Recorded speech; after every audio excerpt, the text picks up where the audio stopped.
પ્રિય મિથુન રાશિના મિત્રો, ડિસેમ્બર મહિનો તમારા માટે ઘણી બધી સારી તકો અને થોડા પડકારો લઈને આવ્યો છે.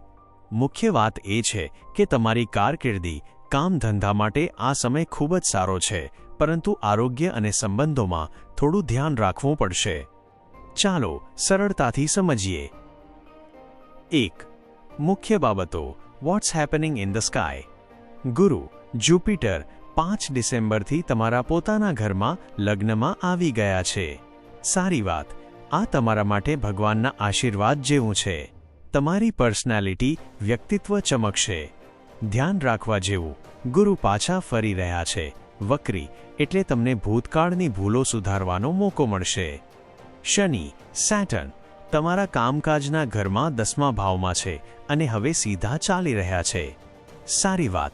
કામમાં જે અડચણો આવતી હતી તે હવે દૂર થશે. પ્રમોશન કે પ્રગતિની તક છે.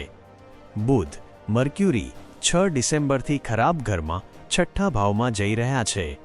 ધ્યાન રાખવા જેવું. આ તમારા સ્વાસ્થ્યને નબળું પાડી શકે છે. સૂર્ય અને મંગળ, સન અને માર્સ 7 ડિસેમ્બરથી મંગળ અને 16 ડિસેમ્બરથી સૂર્ય તમારા જીવનસાથીના ઘરમાં 7મા ભાવમાં આવી રહ્યા છે. ધ્યાન રાખવા જેવું.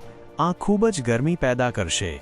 તમારા અને તમારા પાર્ટનર વચ્ચે ઝઘડા કે અહંકારનો ટકરાવ થઈ શકે છે. 2. કારકિર્દી અને પૈસા, કરિયર અને મની.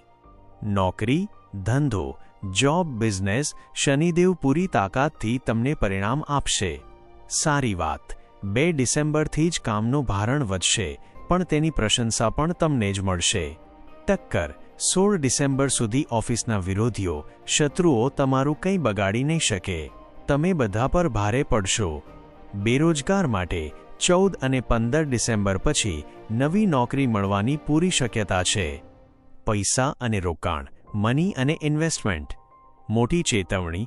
પહેલી 20 ડિસેમ્બર શેરબજાર કે સટ્ટાબાજીમાં પૈસા લગાવવાનું ટાળજો. નુકસાન થઈ શકે છે. 20 તારીખ પછી જ વિચારવું. વિદેશથી પૈસા. જો તમારું કામ વિદેશ કે ઓનલાઈન છે તો ડોલર કે વિદેશી ચલણ આવવાના સારા યોગ છે. 3. સંબંધો, રિલેશનશિપ્સ.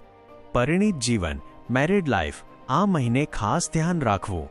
કારણ સૂર્ય અને મંગળના કારણે ઘરમાં ઝઘડાનું વાતાવરણ થઈ શકે છે. બંને પક્ષે અહંકાર ટકરાશે. શું કરવું? 7મી 20 ડિસેમ્બર વચ્ચે જો તમારા જીવનસાથી ગુસ્સામાં હોય તો તમે શાંત થઈ જજો. આ માત્ર ગ્રહોનો દોષ છે, થોડા દિવસોમાં પસાર થઈ જશે. પ્રેમ સંબંધ, લવ, ડેટિંગ આ સમય બહુ સારો છે. સારી વાત. ગુરુની કૃપાથી 5મી 20 ડિસેમ્બર વચ્ચે જો તમે કોઈને પ્રેમ કરતા હો તો ઇઝહાર કરી શકો છો. જો બ્રેકઅપ થયું હોય તો તે વ્યક્તિ પાછો પણ આવી શકે છે. 4. સ્વાસ્થ્ય અને અભ્યાસ, હેલ્થ અને સ્ટડીઝ. સ્વાસ્થ્ય, હેલ્થ. ધ્યાન રાખવા જેવું. 6ઠ્ઠી 22 ડિસેમ્બર તમારા રાશિ સ્વામી બુધ નબળા છે, તેથી તમને શરદી, ગળાનો દુખાવો કે ચામડીની એલર્જી થઈ શકે છે. બહારનું ખાવાનું ટાળજો.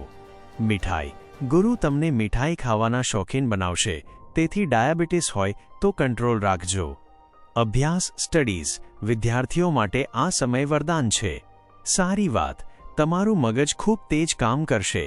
અભ્યાસમાં સફળતા મળશે.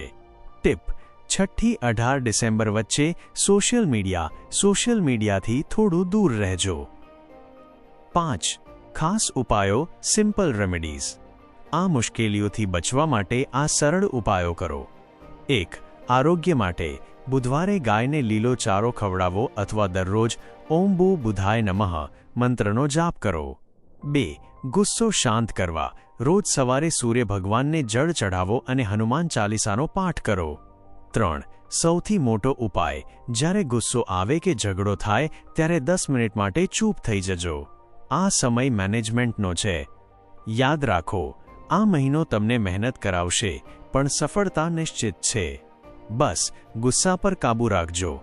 મને આશા છે કે તમને આ સરળ ભાષામાં સમજાયું હશે. જો તમને મારા સમજાવવાનો પ્રયાસ સારો લાગ્યો હોય તો હંમેશની જેમ લાઇક અને કમેન્ટ કરવાનું ભૂલશો નહીં. અને જો હજી સુધી ચેનલને સબસ્ક્રાઇબ ન કરી હોય તો જરૂર કરજો. તમારો દિવસ શુભ રહે. જય શ્રી રામ.